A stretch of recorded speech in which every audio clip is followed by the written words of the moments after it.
Good day, I am Jamaica Galapon, and today me and my group mates will be discussing the Chapter 8 Structural Theorizing from Theoretical Sociology by Jonathan H. Turner. So si Turner, he started Chapter 8 with what he calls an embarrassing confession about social structure. So, allow me to look at my PPT. So, yung mga reason kung bakit niya nasabi yon is because he stated that sociology does not have a clear definition of one of its most important concept, the social structure. So, yung mga sociologists is they often use macro theories of social structures rather than sa mga micro na sana mas makakapagbigay ng clear definition ng social structures. So, yun nga, sa bullet 3, sinabi doon, yung mga sociologist definition of it is too generalized na or too vague na. Kasi nga, puro macro theories yung ginagamit nila. And nagkakaroon doon ng problema because nawawala yung single agreed meaning ng social structure. So, punta naman tayo sa objectives ng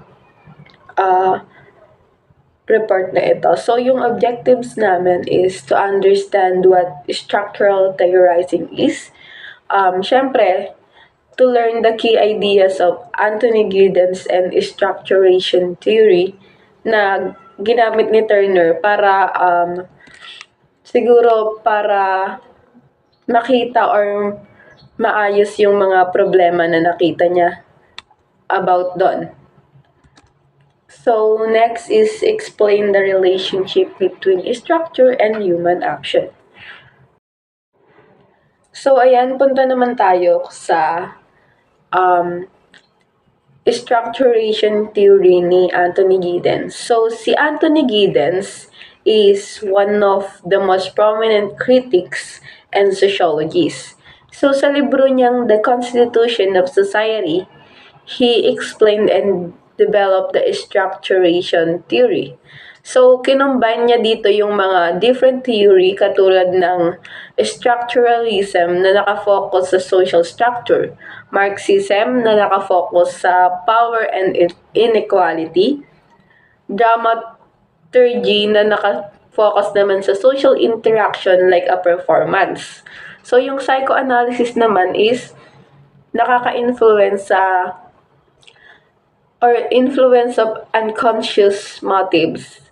And yung functionalism is how institutions maintain society. So, kinumbay niya tong different theories na to into one theoretical framework. Yun na nga yung structuration theory. So next, punta naman tayo sa critic ni Giddens about sa science in sociology. So he argued that yung sociology is hindi pwedeng magkaroon ng universal and timeless law katulad ng mga natural sciences like physics or biology. Kasi yung mga natural sciences is they study object na hindi nag-change naturally. Di ba, yung humans, meron tayong agency. That means na we can continually choose and change. We can change naturally, ganyan. So, yung social behavior kasi, it cannot be predicted with our permanent laws. Kaya, si Giddens, sinuggest niya na instead of using or creating strict laws, yung mga sociological theory should be a sensitizing device. So, ano ba yung sensitizing device?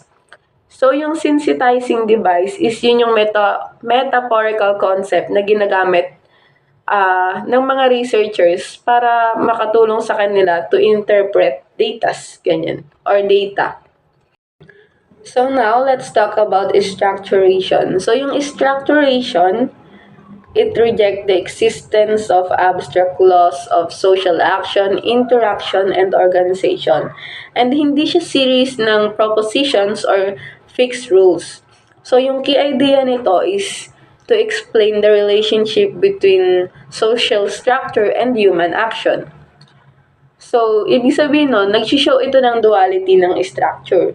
So, yung duality ng structure is, yung social structure is used by agents, which is us, individuals, in our daily interactions. And through sa actions natin na yon, we are able to maintain and transform patterns of social organization or yung structure. So, ayun nga, yung duality of structure is, ito yung social structure, yung nag-guide sa people's actions, and yung people's action naman is nagre-reproduce ng change sa social structures. So, sa structuration theory ni Giddens, we must understand three things. So, una, yung structure, yun yung rule and systems in our society. Then yung agents is yung mga tao na nag-a-act within those systems. And yung mga interaction natin is yung mga tao nag-use ng structure, and through their action or through those action is nami-maintain natin or na-change natin yung system.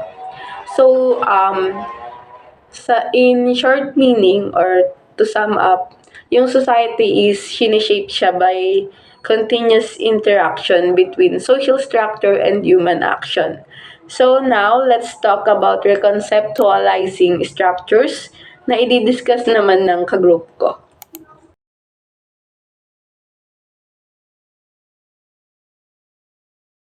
Good day. In this part, I will discuss reconceptualizing structure and social system based on the ideas of Anthony Giddens. The key arguments of Giddens is that structure is not an external force that controls individual. Instead, it is a dynamic set of rules and resources that people use in their interactions across space and time.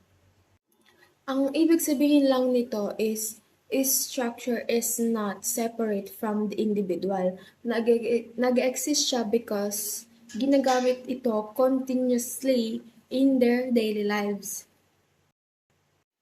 Ang first nature ng rules and resources ay ang transformational. Nabanggit dito na they are used in different ways to create various patterns and interaction.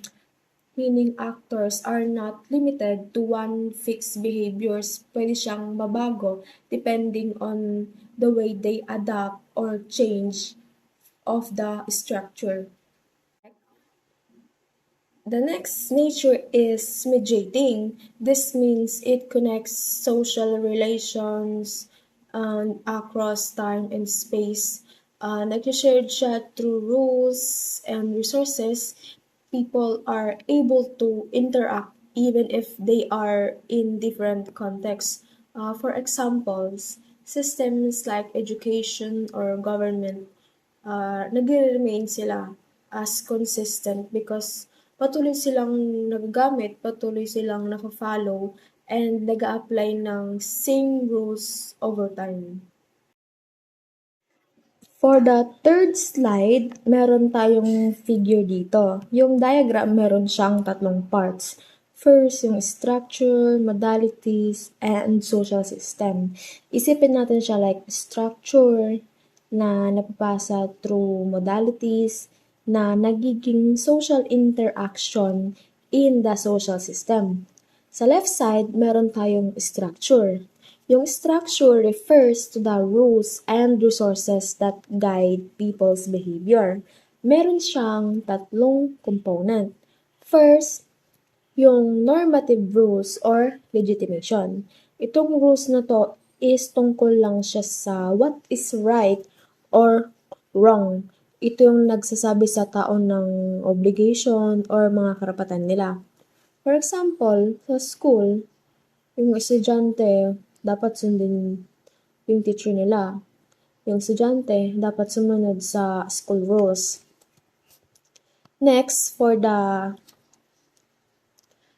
Allocative resources is about siya sa domination. These are about the material resources, for example, like money, buildings, equipment, technology. And for example naman sa school, about siya sa classroom, books, computers, or any other equipment na ginagamit sa school. And for the authoritative resources, domination pa rin siya, is about how you control your power over people. For example, teachers controlling the class, yung principal or dean minamanage yung school or yung college. And then last components ng structure is yung interpretive rules. Tungkol lang siya sa how people understand meaning in communication. Like, they allow people to interpret actions and messages. For example, naiintindihan na ng estudyante na kapag kunwari tumaas na yung boses ng teacher, is dapat na silang makinig or they should pay attention to what the teacher is saying. For the modalities or yung sa middle part, yung modalities is the bridge between structure and social interaction. They translate structure into everyday action. Meron tayong 3 modalities. Yung specific rights and obligation, they come from normative rules. They define what people should or should not do. For example, student must submit their assignment. They must sumunod dapat sila sa teacher. The next, facilities to realize goals. These come from resources.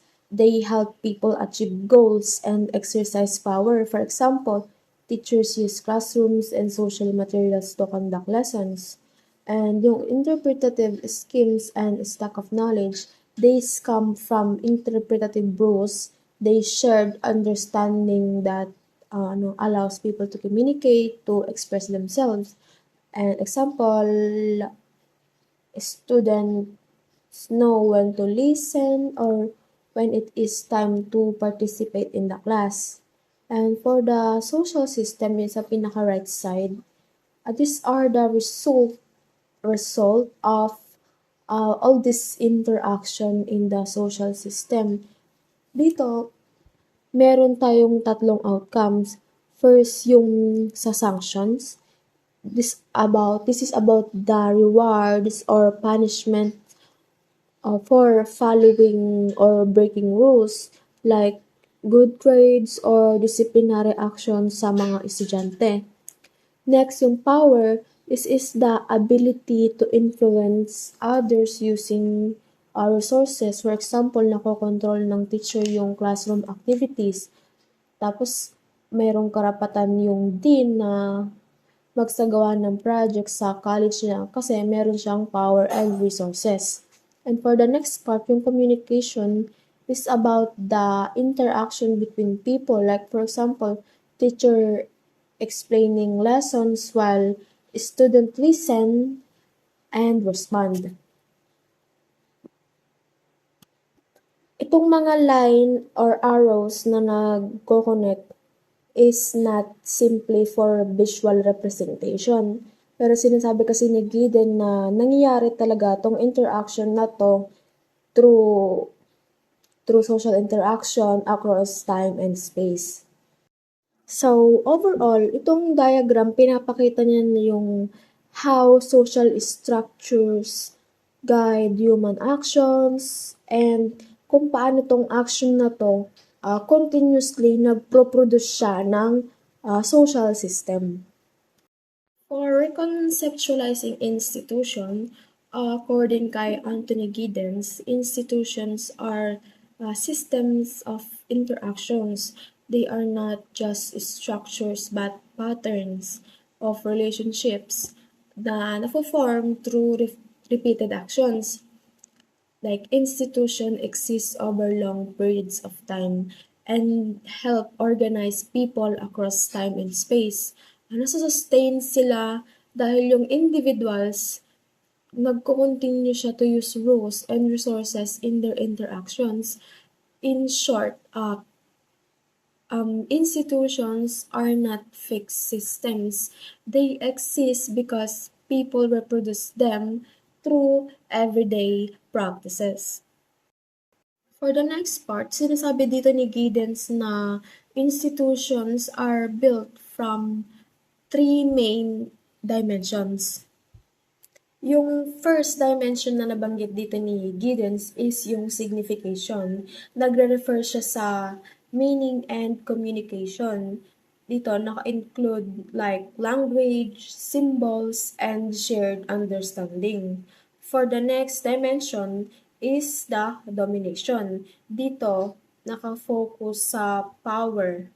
Dito naka-focus sa control over resources, whether material or organizational. And for the next dimension and the third one is the legitimation. Dito naka-focus sa norms and rules that define what is accepted and what is not. Dito naka-include yung laws and moral standards na sinusunod sa isang society. Tong tatlong dimension na 'to, nagwo-work siya together to shape how institutions function. Sa next slide na 'to, gumawa si Giddens ng not three, like different combination of these dimensions. And nag-create siya ng different types of institutional orders. For the first one, ang first combination ni Giddens is yung symbolic order. Nakafocus naman siya sa communication and meaning. And yung pangalawang combination na ginawa ni Giddens is yung political institutions na nakafocus sa authority and control naman over people. And for the third part, yung economic institution na nakafocus, meron kang power pero nakafocus sa material resources such as production and distribution. And lastly, yung legal institution na nakafocus sa rules, laws, and systems of justice. Although, yung mga institution na to may primary focus, naka-involve pa rin siya sa three different dimension pero in three different degrees lang. Yung sa ginawa ni Giddens na combination, pinapakita lang na kung paano yung structure is na-visualize or nangyayari in real time and with real social interaction.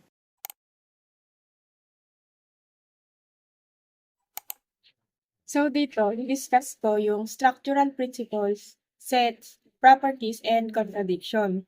Yung structural principles, ito yung pinaka-general principle na nag-organize sa society.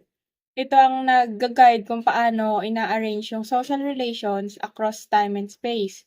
So this system also guide kung paano ginagamit ng tao yung rules and resources sa society. So, merong three basic types of societies na nakabase sa structural principles. Una na doon yung tribal societies. Ito ay organized through kinship and traditions.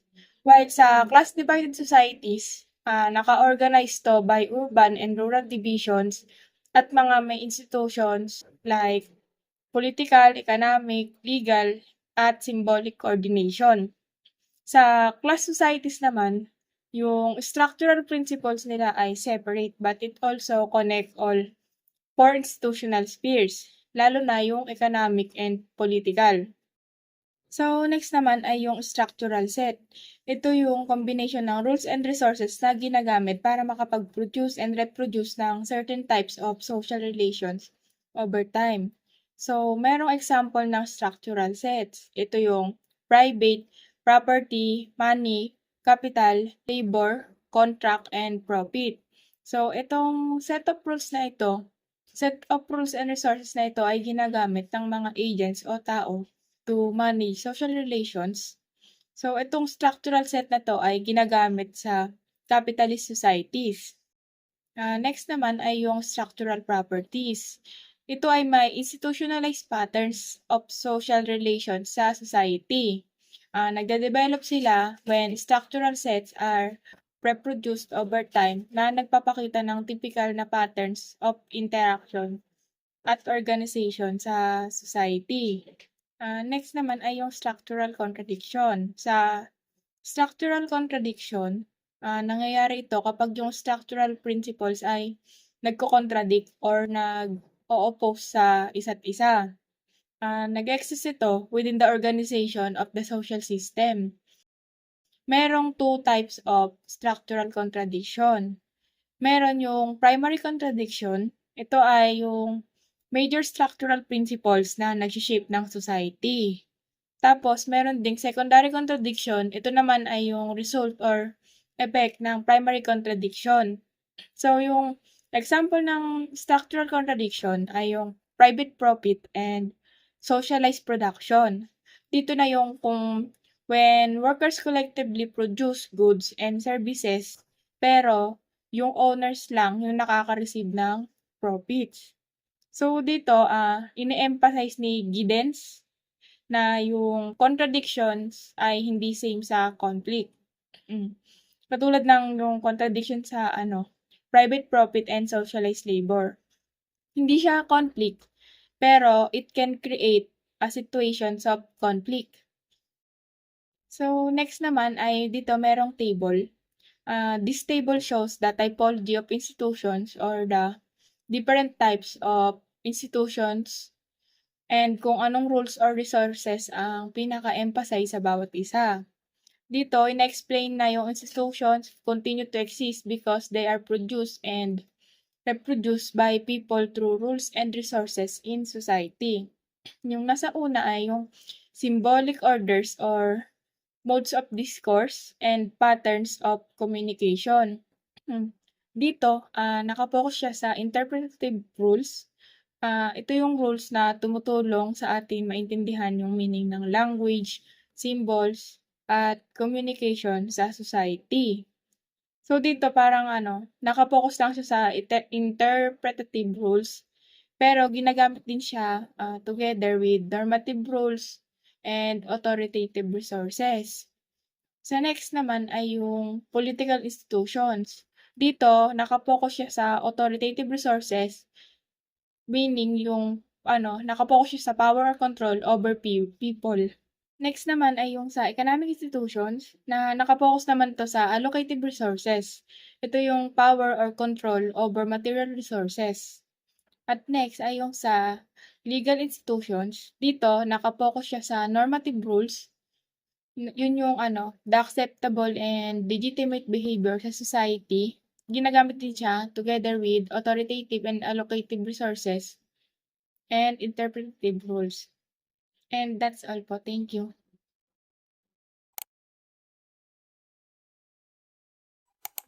Okay, so let's move naman to the next topic, which is yung agents, agency, and actions in structuration theory by Anthony Giddens. So basically, in this part, it only explains lang kung paano nagkakaroon ng relationship yung individual actions at yung structure ng society. Ibig sabihin, hindi lang tayo controlled ng society. Tayo rin mismo is nakakaapekto dito through our actions. Okay, so let's move to the meanings of agents and agency. In agents, in simplest definition, it is the individual. Tayo yon. Tapos, yung agency naman, it is the ability ng isang tao to act or gumawa ng decisions. So, according kay Giddens, hindi lang tayo sumusunod sa rules. May power tayo to act and influence society. Pero, tinake note niya doon na kahit may intention tayo, minsan may mga unintended consequences yung mga actions natin. Okay? So, what is the meaning of reflexive monitoring naman? So, ibig sabihin lang dito, ng reflexive monitoring is habang kumikilos daw tayo is ino-observe natin yung sarili natin at yung ibang tao. For example, nagsasalita ka sa classroom.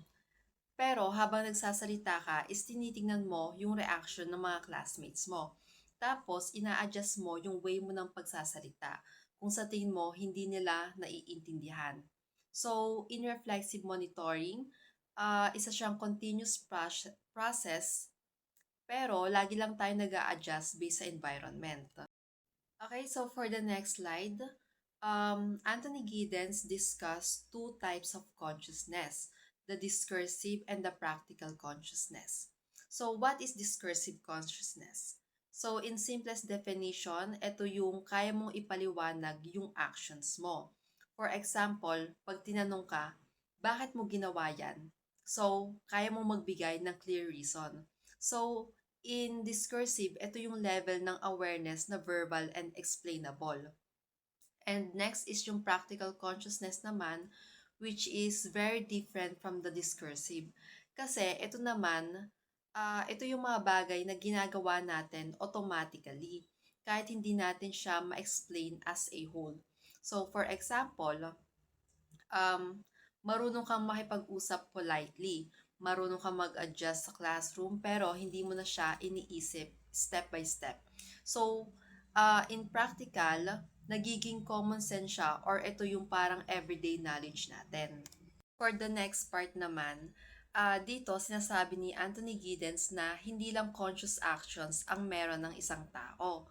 May tinatawag din tayong unconscious motivation na yung ibig sabihin is may mga ginagawa tayo na hindi natin fully aware kung bakit natin ginagawa. Pero in terms of behavior is nakakaapekto siya sa isang tao.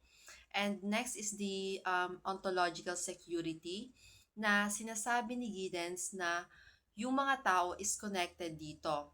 Kasi nga, ito yung need natin for stability and safety sa social life. Gusto natin predictable yung paligid natin, ayaw natin ng chaos or uncertainty. Kaya dito, nagkakaroon tayo ng mga routines. Kasi nga, nakakatulong siya para maging comfortable tayo sa interactions. Let's move to the routinization naman. In simplest definition naman, ito yung paulit-ulit na ginagawa ng isang tao sa araw-araw nilang pamumuhay o ginagawa.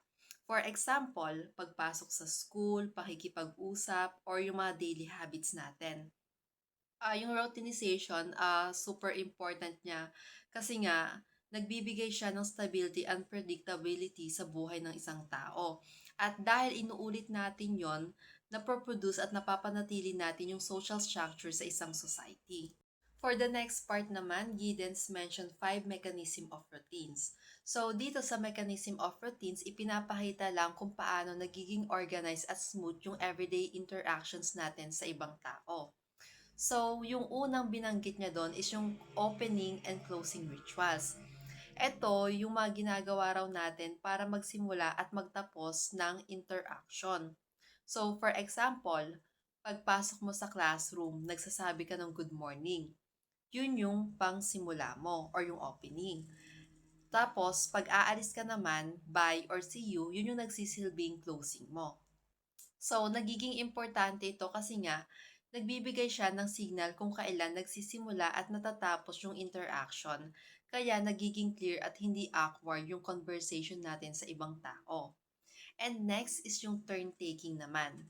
Ito naman yung system sa usapan kung saan hindi sabay-sabay nagsasalita yung mga tao. May natural flow siya kung kailan ka magsasalita at kailan ka makikinig. So dito, kahit walang rules na nakasulat is naiintindihan natin siya automatically. And nabanggit lang din doon na kapag wala raw turn-taking is nagiging magulo yung interaction kasi nga minsan kapag hindi tayo nagbibigayan sa pagsasalita, nagkakasabay-sabay and ending is hindi na naiintindihan ng ibang tao yung sinasabi mo. And third naman dito is yung tact na ito daw yung ability natin na maging sensitive at respectful sa ibang tao.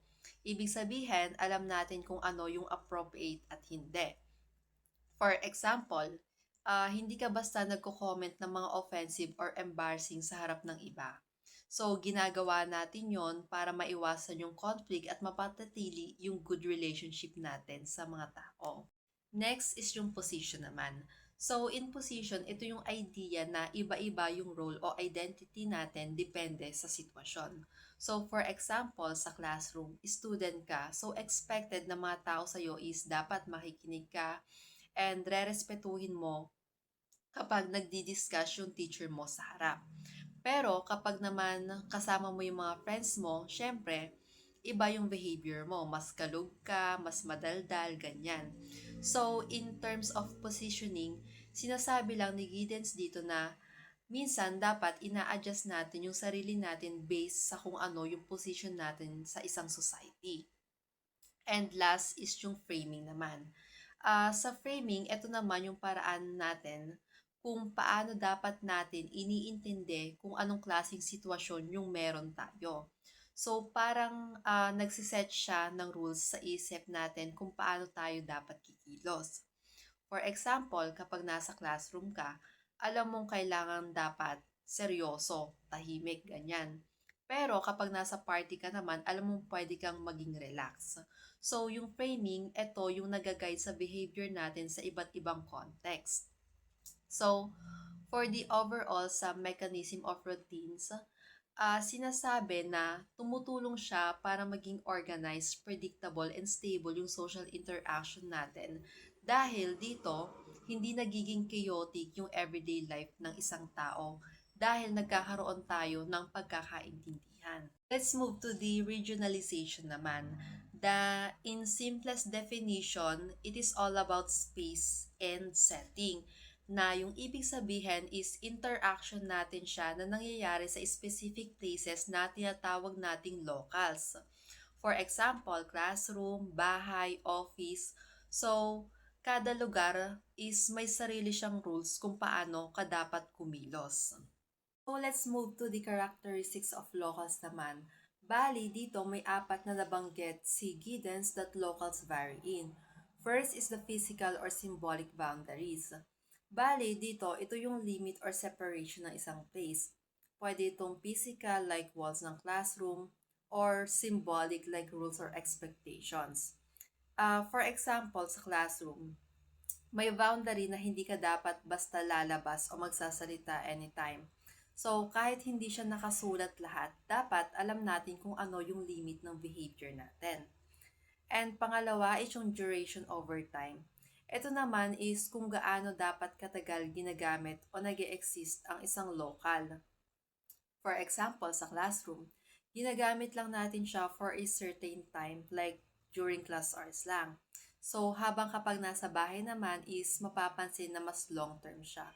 So, sinasabi ni Giddens na nag-iiba din yung behavior natin depende sa tagal ng interaction sa isang lugar. Pangatlo is yung spatial size or yung extension. Ito naman is yung laki o lawak ng lugar. For example, sa classroom, minsan classroom feels like small spaces, kaya mas controlled yung behavior ng isang tao. Pero mapapansin na kapag nasa mall ka naman or public place, mas malawak kaya mas free. Pero may ibang expectation din yung mga tao. So, the size of the place affects kung paano tayo kumikilos at nakikipag-interact. And last is yung connections to larger social institution, na yung ibig sabihin, ang isang local ay connected sa mas malaking system sa society. For example, yung classroom is connected siya into education system. Tapos yung hospital naman into health system. So, hindi lang siya basta lugar, kundi parte rin siya ng mas malaking structure na may rules and authority. So, dito, bawat setting is may sariling expectations. Kaya, yung behavior ng mga tao is nagkakaiba-iba rin, depende kung nasaan tayong lugar. Next is yung public and private behavior. Bali dito, sinasabi na pumapasok na yung idea ni Irving Goffman na kung saan may dalawa siyang nabanggit, the front stage and the backstage. Front stage, ito yung public behavior na kung saan yung mga tao is formal. Tapos, sa backstage naman, ito yung private behavior na sinasabing yung mga tao is mas relaxed. So, ipinapakita lang dito na nagbabago yung behavior natin depende kung public or private yung settings.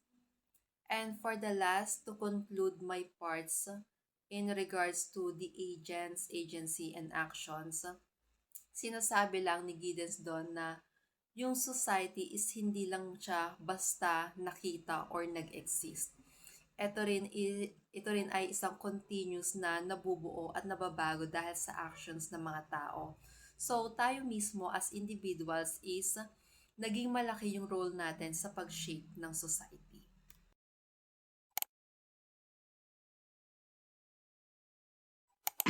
Hello. Um, Before we begin, I would like to apologize for my tone and my voice. I haven't been well lately, so I've been experiencing a kind of hoarse thing at my throat. So yeah, please bear with me. Okay, let's move forward. Mm. During the last 40 years, work within anthropology, social psychology, sociology, communications, psychology, geography, and political science has converged on the conceptualization of structure as social networks. During this time, na reconceptualize na ang metaphorical and intuitive ideas ng social networks. Kinimitan na ito ng algebra, graph theory, at probability theory. So, may math na. However, according sa author, ito raw ay mixed blessing. Why? Because on one hand, ang paggamit natin ng mathematics to understand social networks ay nagbibigay ng pagkakaisa sa pagkakaunawa dahil it is able to give greater precision and can provide a common language to consequently pull together a common concept na galing sa pinaghalo-halong mga disiplina. But on the other hand naman, ang disadvantage ng paggamit ng mathematics at computer algorithms ay because it far exceeds the technical skills ng karamihan na social scientists.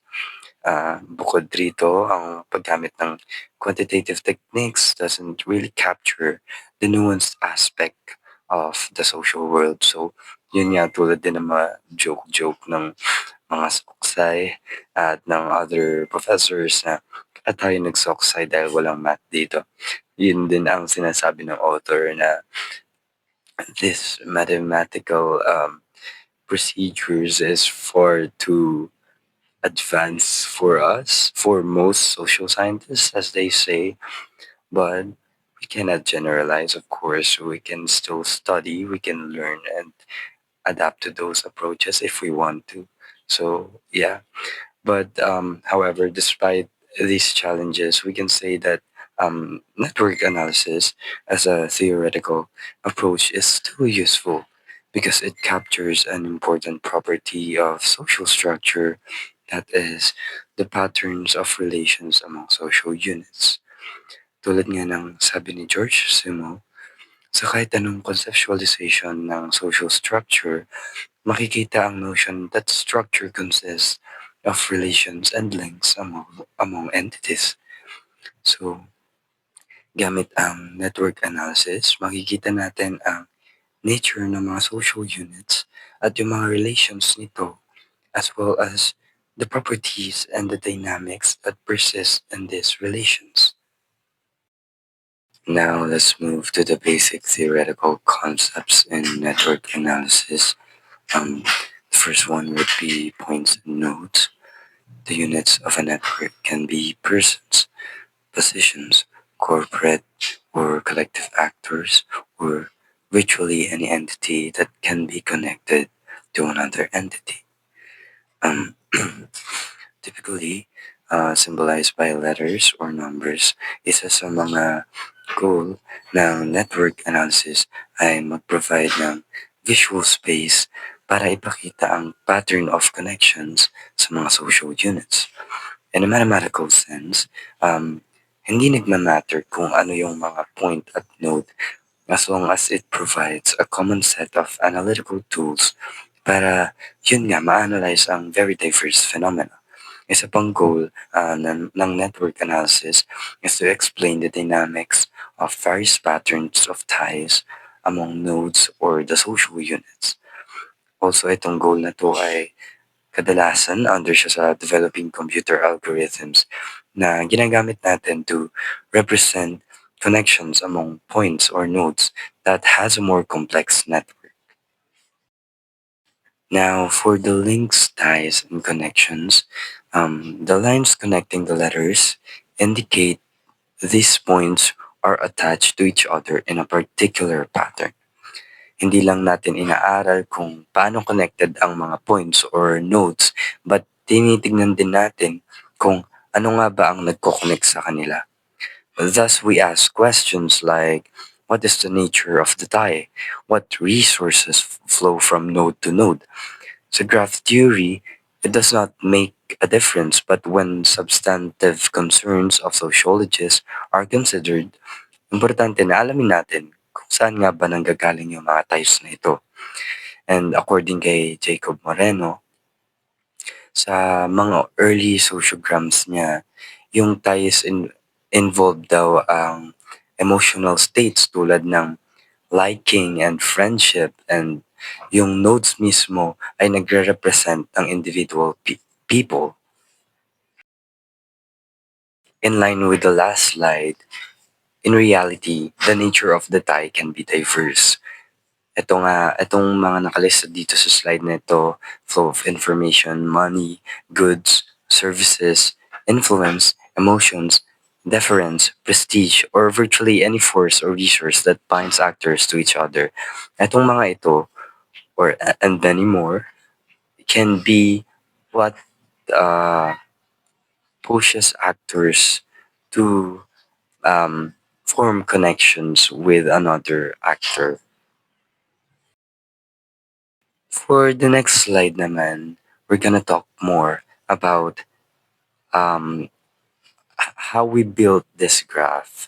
So, tulad nga ng sabi sa exchange network theory, ang ties daw ay conceptualized as resources. So, sinasabi dito na kung yung points at yung nodes ay represented by different letters, pag magkakaiba sila ng letters, ibig sabihin yung actors, iba-iba sila ng resources na ini-exchange, such as prestige, advice, money for services, deference for information, and so on and so forth. And conversely, kung iba naman daw, if they were exchanging similar resources, yung nodes or yung letters rather would be represented by the same letter. Ang kinaibahan lang ay dadagdagan ito ng number at the end of the letter. For example, yun nga, A1, A2, A3. So, dito sa slide na ito, yung a simple network, makikita natin kung paano siya nag-work yung network analysis, itong structure na to, yung graph na to. So, sinasabi dito na si A may connection or may exchange siya ng resources kay C. Si C rather ay may connection or may exchange of resources kay D, and so on and so forth kasi meron lines connecting to them. Yun lang naman siya kasi this graph is very simple pa, hindi siya complex. So, dito naman sa slide na to, sinasabi lang natin that yung ties or yung nature of the tie can be represented by different kinds of lines such as dotted lines, dash, or colored lines to more comprehensively or more accurately express kung ano nga ba yung nature of the tie na yun, kung ano nga ba yung relationship ng nodes sa isa't isa. So, in graph theory, pwede rin gumamit tayo ng arrows. For example, is si A, naka-arrow siya kay C, which means that A is giving resources to C, but that doesn't necessarily mean that C is giving resources to A kung wala namang arrow na naka-indicate sa other end of that line. So, ayun. And then, moreover, if multiple resources are connecting positions in the graph, multiple lines would be used. Yun. So, pwede rin gumamit tayo ng maraming lines kung maraming resources yung nakakonekta sa isang node or isang social unit. For example, si C, nakakonekta sa kanya si A, si B, tsaka si D. Ibig sabihin, si C tumatanggap ng resources from all of these social units. Yan. Or they're exchanging resources from each other. Yan. So, ang pinaka-basic goal lang naman ng network analysis is magkaroon ng visual space, magkaroon ng visualization kung paano nga ba yung structure at yung mga connection ng social units. Now, for this next slide, yung 3 generic types of resource flow. First is symbols. Yun nga yung mga information, ideas, values, norms, messages, etc. And for the second one, materials. Ito yung mga physical things na tulad ng money or other physical things, material. And next one is emotions, approval, respect, liking, pleasure, and so forth. Sa non-sociological uses of networks, yung ties or links, pwede pa siyang i-represent ng other types of phenomena. Pero when we're gonna talk about society, mostly daw ay nag-exist lang to along the material, symbolic, and emotional dimensions. So for the next slide is yung matrix representation. So in most network studies, the matrix is created before the actual network diagram. When large numbers of nodes are involved, the matrix is often a better way to grasp the complexity of connections in that diagram. So, ang matrix ay iba sa graph na pinakita ko kanina. Mas madalas ginagamit ang matrix to more accurately represent or more comprehensively para mapadali ang ating understanding sa complex or mas diverse na connections ng social units. So sa mathematics, yung mga matrix can become very complicated dahil nga, malawak na ang network, ang connection ng mga nodes. So, ang general point lang naman ay to cross-tabulate kung anong nodes ang connected sa each other. So, basically, ganun pa rin, but mas malaki lang siya ng scope. At iba lang yung way niya ng visual representation. So makikita natin to sa figure 8.5 which will be showcased later in the later slides. Ayan, as we can see to this slide, ito po yung example ng simple matrix. Ayan, makikita mo na si A ay connected kay B, pero si A ay connected din kay C, si A ay connected din kay D, and then so on and so forth. So, if possible naman, pwede naman na after natin mag-construct ng matrix, tsaka gumawa ng graph, gagamitin natin itong matrix na to para maging mas comprehensive yung relationships, 'di ba, ng paggawa natin ng graph gamit yung representation na yun. So basically, gagawa muna tayo ng matrix para maayos, para organize, mas maintindihan natin yung relationship ng nodes, ng social units. And then, when we've already done that, we can transfer it to a graph to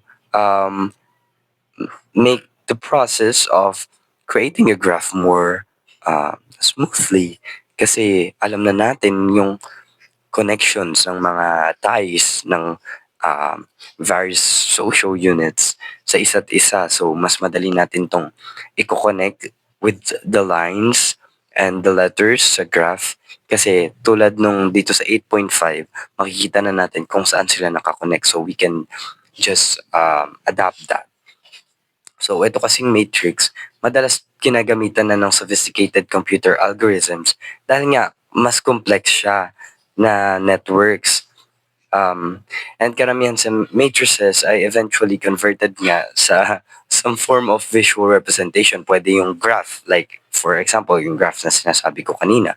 But that doesn't necessarily mean na yung graph lang yung way or technique para mag-provide ng visual representation.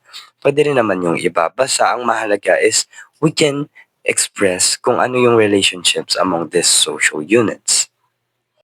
So now, pag-usapan naman muna natin kung ano nga ba yung social network. But before we define what social network is, pag-usapan muna natin kung ano nga ba yung nodes and ties. So basically, yung nodes is tumutukoy lang siya sa tao, groups and organizations sa loob ng isang society. And yung mga actors na yun or nodes na yun is konektado or may ugnayan sa isa't isa. And yung ugnayan na yun is tinatawag natin siya as ties. So halimbawa ng nodes with ties or actors with connection was friendship. For example, Anna was friends with Leia. Anna and Leia will serve as the actors or the nodes, and yung friendship nila is nagsiserve as the ties or the connection. So basically, yung social networks is just a system na binubuo ng mga nodes or actors like people, groups, and organization nga. So yung social networks is ginagamit siya para pag-aralan kung paano nagkakaroon ng flow sa isang society or paano nagkakaroon ng flow sa information and resources sa loob ng isang society. Halimbawa, paano kumakalat yung balita or paano nagkakaroon ng influence ang isang tao sa iba pang tao.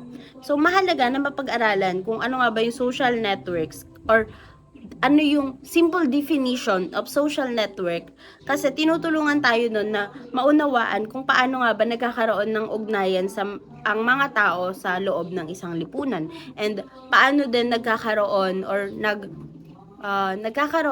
nagwa-widespread yung information sa isang society para magkaroon ng progress. So, the next one was network sociology. So, ano nga ba yung network sociology? So, basically, isa lang siyang way ng pag-aaral ng social structure sa pamamagitan ng pag-unawa at pagtingin sa connection ng mga tao, grupo at organization towards each other. So, hindi lang niya basta pinag-aaralan or tinitignan yung connection ng tao, kundi pati na rin yung patterns and kung paano nakaayos yung mga ugnayan na yon sa loob ng isang society. So, inaaral din sa network sociology kung paano nga ba nakakaapekto yung connection ng mga tao sa isa't isa sa pagkilos nila and paano ito nakakaapekto sa lipunan. Halimbawa, paano nga ba nakakaapekto yung connection sa pagdaloy ng information sa isang society? Paano nagkakaroon o nakakapag-obtain ang isang tao ng influence and power kapag mas marami silang connection? And paano nga ba nakakabuo ng organization or grupo sa pamamagitan lang ng mga connection? So, halimbawa, kung isang tao is mas maraming connection is mas mabilis yung pagtanggap niya ng mga information from other people. So maaari din na mas maging malaki or mas maging ma-impluwensya siya sa ibang tao. Kaya mahalaga ng pag-aralan natin yung patterns and ng ties kasi dito makikita natin kung paano nga ba gumagana or paano nagkakaroon ng progress sa lipunan sa mas malalim pang paraan. So, dito, pag-usapan naman natin yung different concepts sa patterns and configurations of ties. So, first, we have the number of ties. So, dito, tumutukoy lang ito sa dami ng connection ng isang tao sa loob ng isang network or sa loob ng isang society.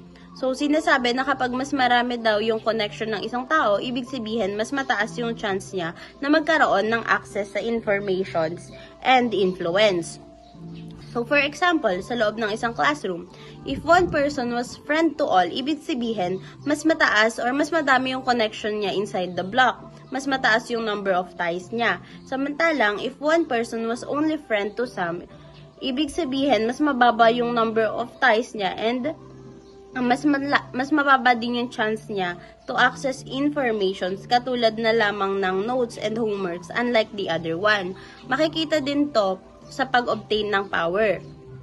For instance, if the people who was friends to all decided to run for presidency inside the class, mas mataas yung chance niya na manalo kasi mas mataas yung number of ties niya, mas mataas yung makukuha niyang boto. Unlike the other one na kapag nag-decide siya na mag-run sa presidency inside the block, is mas mababa yung chance niya kasi mas konti lang yung number of ties niya. Ibig sabihin, mas konti lang din yung maaari na bumoto sa kanya.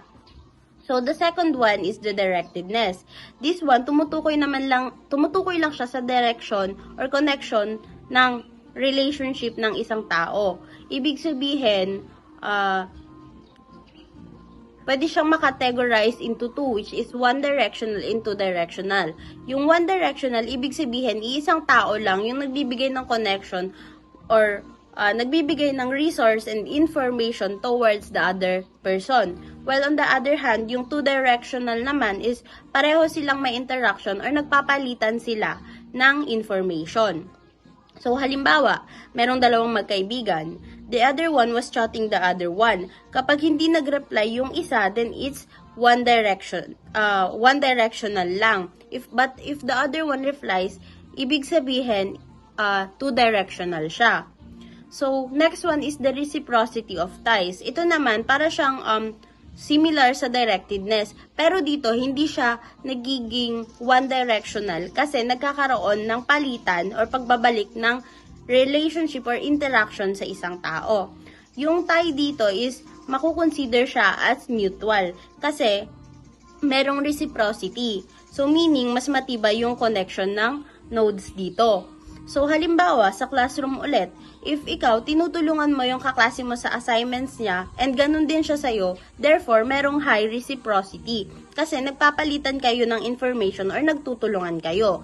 Pero kung ikaw lang lagi yung tumutulong, then hindi natin siya masasabi as reciprocal or may reciprocity of ties. Kasi nagiging one-directional lang yung flow ng resources.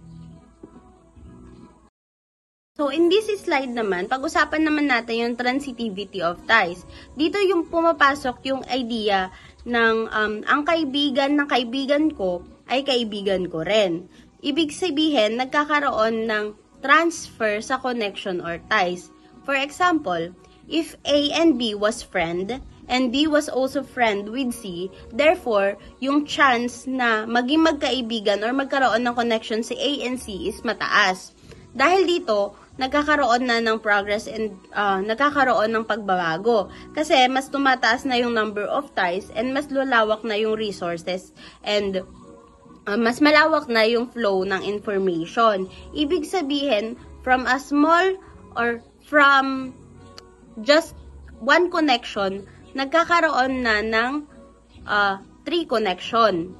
Kasi may connection si A and B, may connection din si B and C, and magkakaroon ng connection between A and C. So, mas mataas na yung social network or mas lumawak na yung social network. Next one naman is yung density of ties. Dito naman, tinutukoy lang kung gaano karami yung connection sa isang buong social network. So, sinasabi nga kanina na yung social networks is binubuo lang siya ng actors like people, groups, and organization na merong ugnayan sa isa't isa. So, sa density of ties, ang tinutukoy lang doon kung gaano nga ba yung karami yung connection sa loob ng isang social networks. So, pwede nating i-categorize yung density into 2. Meron tayong high and low density. So, sa high density, dito makikita na halos lahat ng nodes is magkakakilala or merong interaction or connection sa isa't isa. While on the low density naman, mas kaunti yung connection.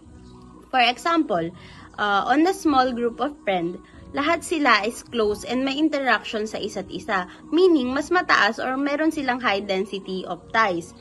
And sa low density naman, for example, umattend ka sa isang lecture class.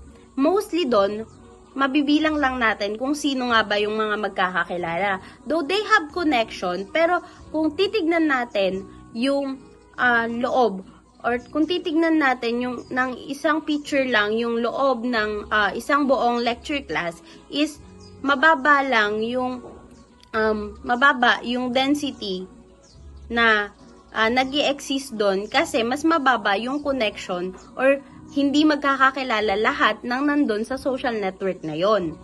So, Ibig sabihin, nag-e-exist yung low density sa lecture class kasi wala namang connection na nangyayari sa lahat ng actors na nandoon sa loob ng lecture class. Next one is we have the strength of ties. So, ito naman, tumutukoy lang siya sa lalim ng isang connection. So, makakategorize din natin siya sa dalawa. We have the strong and weak ties. So, strong ties, makikitaan ito na mas malapit yung connection and mas madalas yung interaction and nag-exist na din or nagbibuild na din yung emotional connection sa mga actors dito.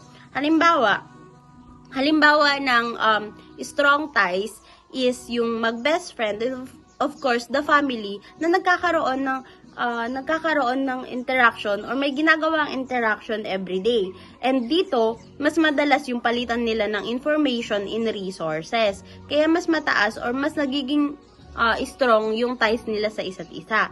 While on the weak ties naman, is mas kakikitaan ito ng malimit or hindi mataas na closeness between the actors. And bibihira lang magkaroon ng connection dito sa weak ties. For example, sa loob ng isang classroom, merong magkaklase. Pero hindi sila madalas magkaroon ng interaction or magkausap. And nagkakasama lang sila sa isang groupings. Dito, mas mababa yung interaction nila. Ibig sabihin, mas mababa or mas weak yung ties na meron sila. Kasi,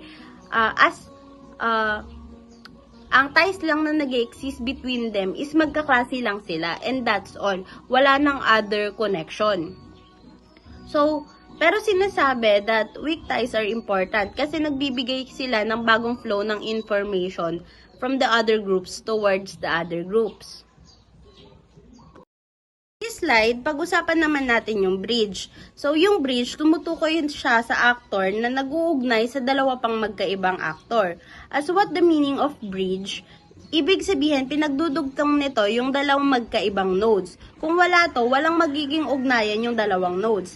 And ang simple example lang dito is a broken family. Ibig sabihin, yung anak, nagiging bridge siya para magkaroon ng connection yung mga magulang niya. And kung wala yung anak, is walang nagsisilbing bridge para magkaroon ng connection between the parents.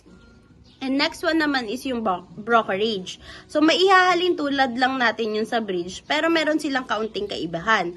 Dito kasi, walang direktang magiging ugnayan yung mga actors. So, sa brokerage, siya yung magsisilbing middleman or tagapamagitan sa dalawang nodes. For example, si student A lang yung merong direct contact sa professor nila. Kaya siya lang din yung kumukontak para sa mga instructions na ibababa or i-rely naman ni student A sa mga kaklase niya. So, student A serves as the middleman between two actors na walang connection, which is the instructor and yung mga kaklase niya. So, on this slide, pag-usapan naman muna natin kung ano nga ba yung centrality. So, ito, tumutukoy lang ito sa kung gaano kahalaga o ka-influential yung isang tao sa loob ng isang network. So, karamihan sa mga central actors is mas mataas yung connection nila. Therefore, mas mataas din yung access nila sa information flow and sa power. So, halimbawa nito sa loob ng isang classroom, meron silang president. So, siya lang lagi yung tinatanong about informations na nire-rely or binababa ng mga instructors nila. So, siya rin yung nagbababa ng announcements, and aside from that, madami or mataas yung number of connections niya. Ibig sabihin, meron siyang connection sa classmates niya and meron din siyang connections sa mga professors nila. Dahil dito, siya rin yung merong control sa flow of information and resources na maibababa ng mga instructors and ibababa niya rin sa mga classmates niya. Dahil dito, siya din yung may unang access sa information and siya rin yung may kakayahan na kumontrol sa flow of information. Ibig sabihin, for example, if may ibinaba yung professor na information sa kanya or resources sa kanya, siya din yung may kakayahan or may decision if he will rely on that information sa classmates niya or hindi. Next is the equivalence. So, tumutukoy lang siya sa mga tao na merong parehong papel or roles na ginagampanan sa isang network kahit na hindi naman sila direktang magkakakilala. So, pareho yung nagiging function or pareho yung function na ginagampanan nila sa structure ng isang network. So, halimbawa, two class presidents sa magkaibang section. Hindi sila magkakilala, pero pareho sila ng role as a leader. So, the sociologist expects na yung mga actors na may equivalent na position is nagsishare sila ng similar perspective at pareho din yung behavior nila or yung way of decision making and paggalaw nila sa loob ng isang network. So, yung mga concepts na yun, tinutulungan nun yung mga sociologists to understand how social relationships shape power, communication, and cooperation sa isang society.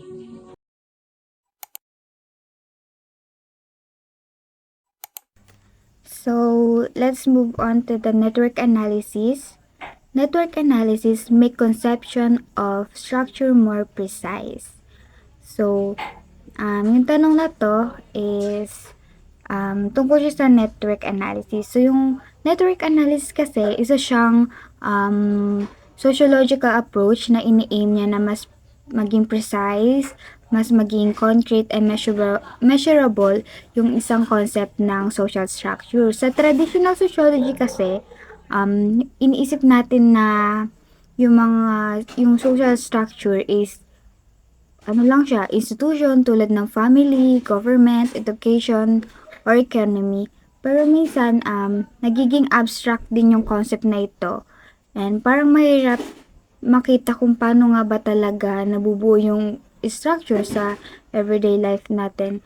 So, dito na pumapasok yung network analysis. Instead na tignan lang natin yung institution, dapat din natin tignan kung paano nga ba yung actual relationship at interaction ng mga tao and groups sa society natin. So, ibig sabihin, i-analyze dito kung paano nga ba connected yung mga actors sa isa't isa and kung paano ba nabubuo yung mga patterns and connection na yon. Sa network analysis, yung mga participants sa network is tinatawag na node. Yung node is maari siyang isang individual, isang group, or kahit isang organization or institution. While yun sa relationships naman or connection sa pagitan ng mga nodes or participants is tinatawag na ties. Yung ties is maaari siyang iba't ibang uri ng interaction tulad ng friendship, communication, collaboration, mentorship, or exchange ng mga resources at information. So, kapag pinag-aaralan ng mga sociologists lahat ng nodes and ties na ito, is maaari nilang ma-map yung network ng relationship gamit yung mga diagrams, paragraphs. Sa ganun kasing paraan, nagiging visible at systematic yung pag-aaral nila sa social structures. For example, kung gumawa tayo ng network map ng student organization sa LSU, is makikita natin kung ilan yung organization na maraming connection sa ibang groups and kung aling student yung nagiging central connector sa iba't ibang organization. And maaring may isang student na member na may 3 org, academic man yan, volunteer, or debate, etc. Dahil sa madami siyang connection nga, siya yung nagiging bridge ng communication sa pagitan ng mga groups.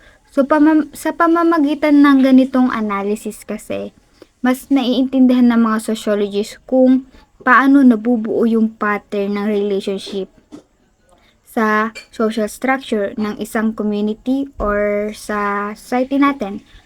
And ibig sabihin nito, sa halip na isipin yung social structure bilang abstract, pinapakita ng network analysis na yung structure daw is nabubuo ito sa paulit-ulit na interaction and connection ng mga actors sa society natin. Next slide. What network analysis helps sociology understand? Kung yung sa unang slide is na-discuss ko kung ano nga ba yung network analysis, dito naman, i-discuss kung paano na-explain nito yung sa social life. So, pinapakita kasi ng network analysis yung mga hidden patterns ng mga interaction na hindi agad napapansin. So, halimbawa, sa classroom, may pare-parehong relationship lang, pero kapag inobserve natin yung sa mga student, may mga clusters pala or mga groups na nabubuo, and may mga student na mas maraming connection kaysa sa iba kasi mas active sila, ganyan. So, mahalaga rin yung position ng isang tao sa network, and dahil dun kasi nakaka-apekto ito sa kanyang access ng information and opportunities. So, halimbawa nga, yung student orgs or sa isang student na may maraming connection, active siya sa mga orgs, doon napapakita na mabilis siya makakuha ng information kaysa sa ibang mga student na hindi sumasali ng orgs. So, dito, pinapakita rin nito yung information and resources ay dumadalo sa networks. Pero, hindi siya pantay-pantay sa iba. Bukod doon, hindi lang sa formal leaders yung may power. May mga tao din nagiging influential dahil sa position nila sa network. Tulad ng isang student na nagiging bridge ng communication sa iba't ibang grupo. Napapakita ng network analysis na yung pattern sa relationship sa society is may malaking epekto din sa opportunities, information, and influence ng mga tao. And next is yung sa limitation ng network. Limitation of network analysis in understanding social structure. So, kahit na maraming strength yung network analysis, syempre may limitation din to. So, yung first is madalas itong gumagamit ng mga complex mathematical and technical analysis para lang ma-map yung network. So, dahil doon, minsan nagiging mahirap siya i-connect sa broader explanation ng social life. Second is, nakafocus ito sa relationship ng mga actors. Pero, ang social structure ay hindi lamang naman sa tungkol sa connection. For example, is sa isang school, may network ng friendship at student organization, pero meron ding rules, tradition, at cultural expectations na sinusunod ng mga student. For example, may academic policies, grading system, mga expectation ng discipline sa loob ng classroom. Yung mga bagay na to is bahagi siya ng social structure pero hindi sila madaling makita sa network diagrams. Kaya kahit useful yung network analysis para mapakita yung mga patterns ng relationship, hindi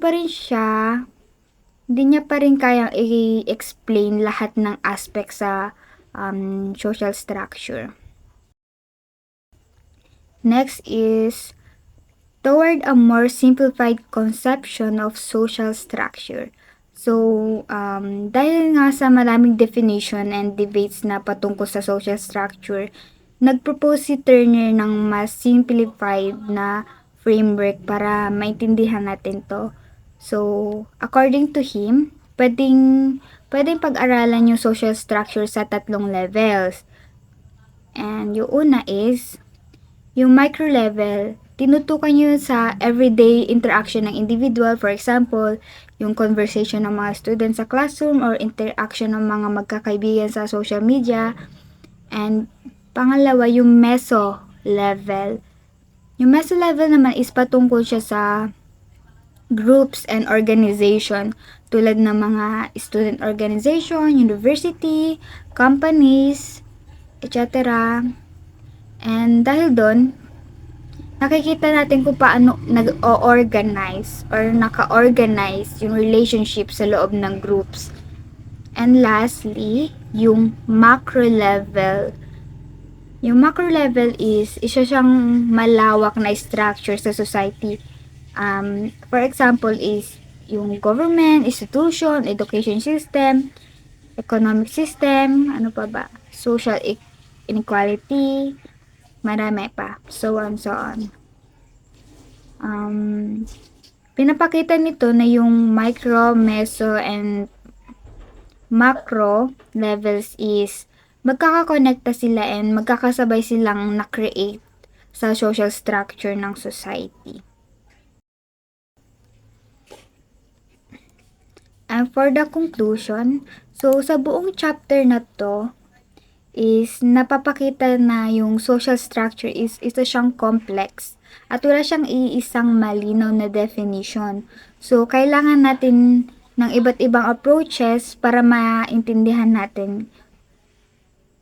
And sinimulan nito sa kay Anthony Giddens, 'di ba kanina na-discuss, yung structuration theory na sinasabi dito na magka-connect yung structure and human action. And pinapakita rin ito na yung structure daw and yung social system at yung institution is nagke-create sila and pinapanatili yung through interaction ng tao. So, na-discuss din yung concept tulad na structural contradiction at kung paano nakaka-epekto yung mga action ng tao sa routines and context. So, na-discuss din yung sa network analysis na yung tumutulong nga siya sa mas maging concrete yung structure sa true relationship, pero hindi lang sapat to mag-isa. So, as a whole, kailangan nating pagsamasamahin yung iba't ibang perspective mula sa agency hanggang sa networks para maintindihan natin kung paano nabubuo and na-change yung society natin.